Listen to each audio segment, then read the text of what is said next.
I'm going to be discussing the nature of pricing from a fundamental level and where it must be true and occur. And when we're talking about pricing, we're talking about something that's very distinct from worth, but also our valuations. And evaluations are essential to also understanding the psychology of pricing, but not so much its physical nature, because we can have different evaluations that are different from attributions and specific types of attributions. Yet, you might think that, well, what's the difference between an evaluation and an attribution? Because if you attribute something, there has to be an evaluation to that, a deeming of worth in some sense, and a declaration of a subjectively true statement with a subjective objective truth relation bound to what's valid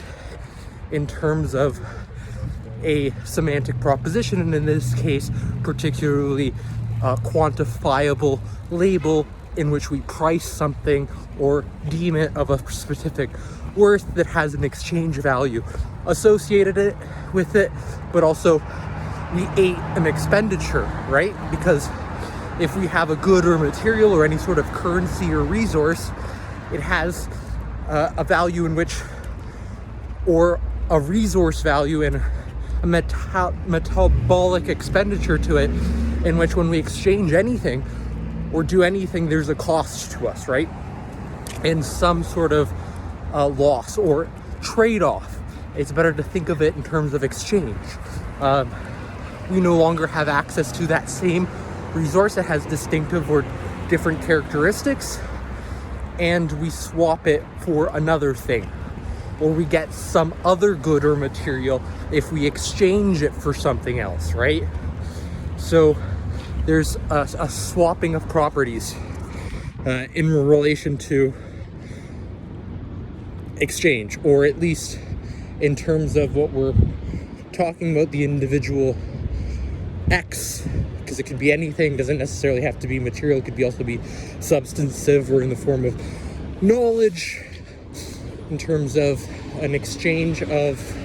say, when you're doing knowledge work, you're exchanging your own labors and your internal metabolisms, time that's invested in energy. So you're sacrificing that in relation, say, to earning something, and there's still an exchange rate and an energy expenditure to that, say, that process. But when we're talking about, say, the pricing of goods and the deeming of it in its terms of its attributions and its worth, we're often considering these subjective characters that, for it to have, say, a fair price,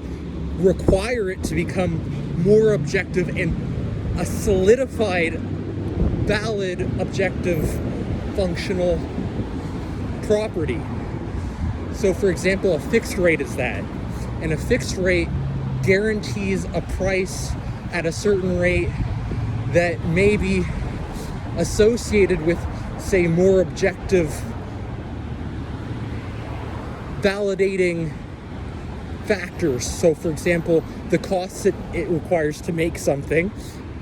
has, say, other flat rates in which we can use to help us to price a more objective rate for a particular object through the flat rates that are more fair, and this can increase the fairness in terms of goods by validating a price as something that is not just attributed at any given time and has a, say, a fluid price that's dynamical and constantly changing, but one that is stable and remains the same relatively over time, and also in which, say, from other individuals who it could be sold to or exchanged for would be the same regardless of the individual, and would constitute a more fair transaction insofar as we're looking at it in terms of its, say, general application to the market or particular context, because there's also some cases in which we might want to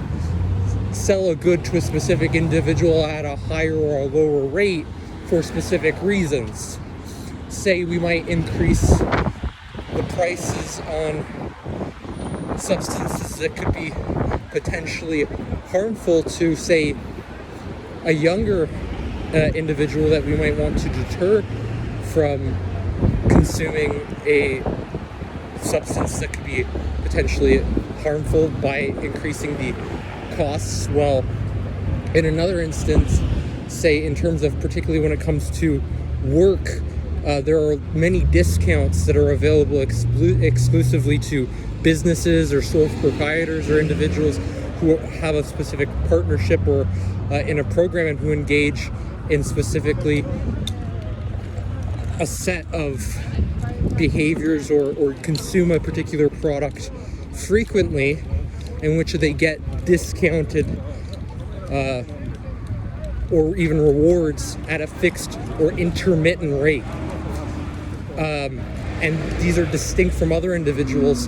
often for several purposes. It could be for loyalty purposes, but it can also be to improve innovation within. This can apply again to multiple systems, but more generally speaking, markets, to increase the total innovation and productivity of the market. But you can also think of it in terms of sometimes what you have is you have a partnership between a business or other organization, and you'll get like promotions,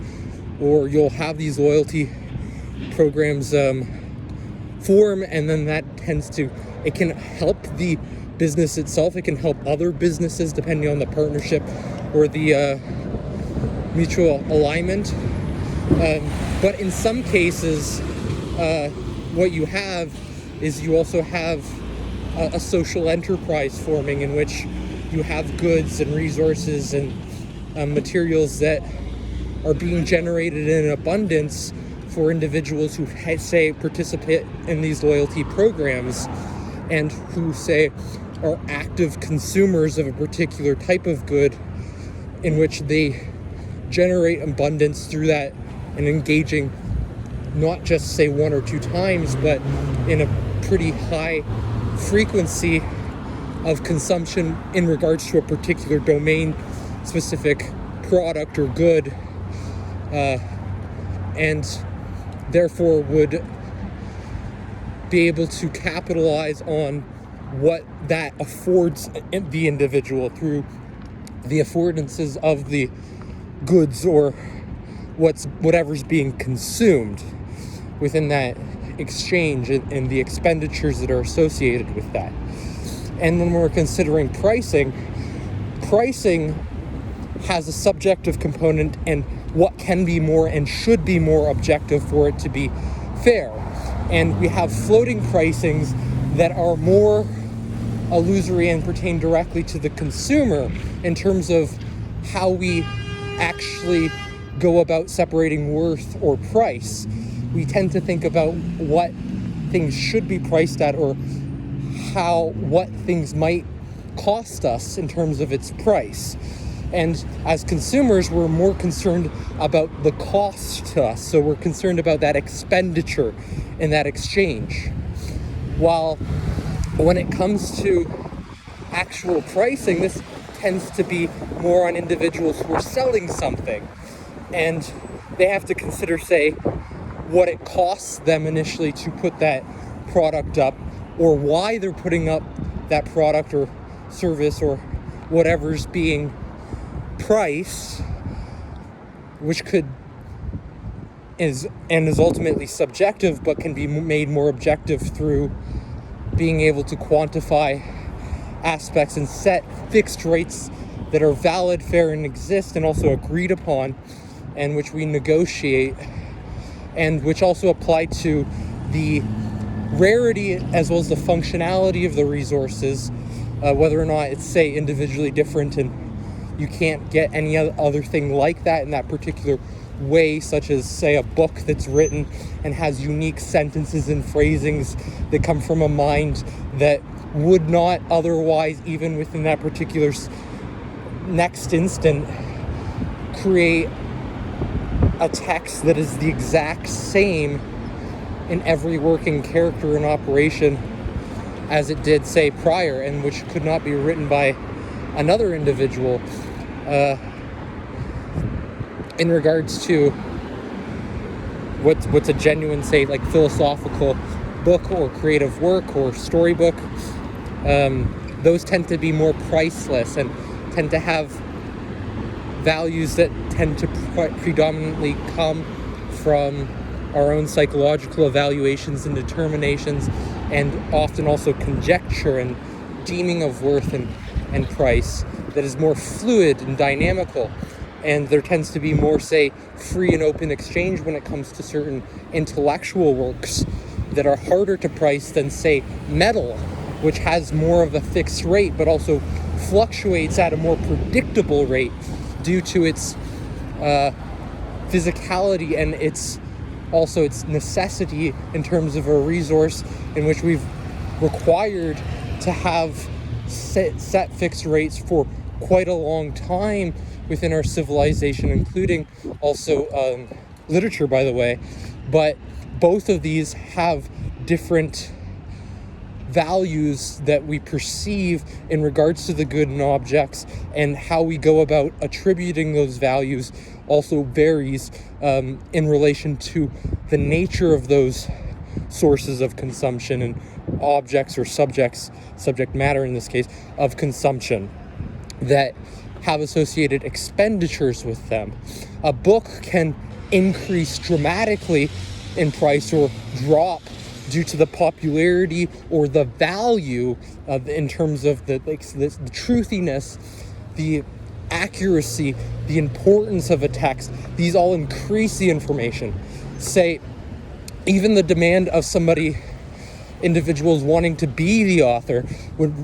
show or even take recognition or claim for any ideas or thoughts within a book would increase the value of that text tremendously, because why are they doing that? And that would show that it's in demand. And we know demand is something that increases the value of objects quite readily and at a higher rate, while information's intangible and it's not something that you can easily grasp, and neither is the psychological mind. So when we have that in a particular unique form that is presenting novel innovations and ideas and technologies that can benefit our lives in each moment and each coursing of our day-to-day experience and our experiential living, this can provide a tremendous wealth and benefit onto individuals in which there's a priceless cost, and in which we can't easily look around to physical structures in the world and come to a flat rate that's fixed and reliable, much like we could, say, do with produce or other goods and materials that we've had around for a long time and have established due to the finite nature of those resources, and also higher reliability of getting the same exact product the same way at a specific cost and expenditure that is almost nearly in every instance the same and similar, in contrast to information processes that are highly dynamical, temporaneous, and tend to be fluid and also highly individually different due to all these information processes having to arise from subjective experiences that can't otherwise be objective, and the process of becoming more objective increases the value and the price through that validity that makes it more fair, validating it primarily through existence rather than the truthiness of something. And it's through this existence that we get more meaningful appreciations of value and interest that increases it tremendously the more objectively true and accurate the information is, rather than subjectively based, because the practicality and the use value that we get from, say, information goods is at a higher worth and is hard to even evaluate at all the actual genuine benefits and goods that arise from that, because that information, once it's made available to the mind and processed there, is potentially there forever, and opens up an individual's mind to a greater propensity of thought and processes that would not otherwise exist had they not been exposed to that unique individual stimulation in the physical surrounds that was put there through the semantic representations and symbolic information that has in them dormant categoricals of meaning and information that supply wealth of knowledge with direct forms of values that allows us to navigate the world more effectively and purposefully, and also being able to make more free deemings of worth and evaluation through the understandings of the structures and the functionalities of things as they occur more objectively true, in contrast to what we may believe or think as true within the subjective truth domain, but is in actuality less objectively true and more subjectively true to you rather than to the environmental surrounds and even other minds who could, say, clearly parse that out and recognize that what you're doing is you're operating in a domain of psychological truth and misattributing elements of the subjective continuum of that dynamically to objective characteristics that are being misattributed. And yes, they're being evaluated, but they're also being misattributed to aspects of the physicality and objective truth, but also to the perceptions of other minds that are also bound to that physicality and which also have their own evaluations that can be individually different from ours, from each individual, and which could vary tremendously, and which is also why when we have a fixed, more objective rate of value with an associated fixed rate of expenditure in which we can quantify through having the same or similar or relatively a small range in which fluctuates and remains relatively the same or stable across various situations in time,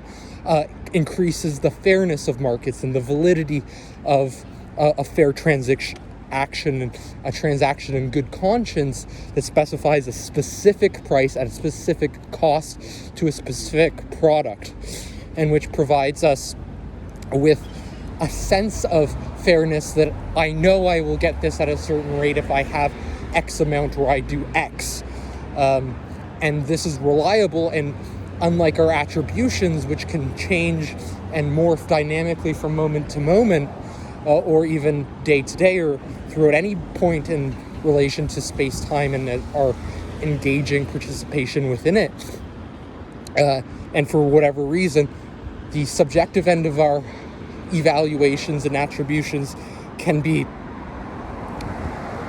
considered more in terms of how we approach transactions, but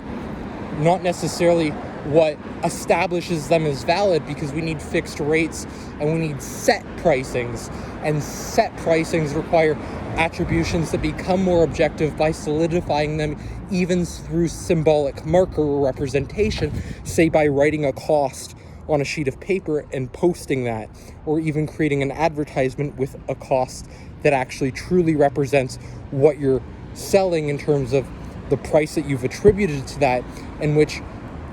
is relatively unchanging. It could fluctuate or change, but setting that price as an attribution that's physical has greater objectivity to it once that's done, once you've actually written it and you've wrote that out and you've validated that as authentic. So let's say that when you actually go to the system, maybe you sell it for $1 or $2 more, but the general pricing, so let's say $18, and even when you're going to discuss this, maybe a person wants to buy it for $16, and then you don't want to sell it for $16, so you sell it for $17.50 or something like that. And through that bartering process, at least the set price, we had a set price at a fixed rate, but we could move flexibly throughout the evaluation and reprice the object. It's not like we can't reprice things, but having fixed rates helps us to operationally navigate that process and to conceptualize it when attributions tend to be primarily subjective and fluid and dynamical and can vary drastically from individuals who have very different ideas of what something should be priced at or the worth of something. And having these fixed objective markers that have these physicalities to them, such as a written price, moves that subjective pricing evaluation more to the objectively true end and can help us to increase the fairness and validity on a price, with some contingencies to be considered. I'm going to be discussing this much more in the future on many of my napkin writings and other meaningful texts I've been working on. Even though I don't have all my resources with me currently, I will soon get them. So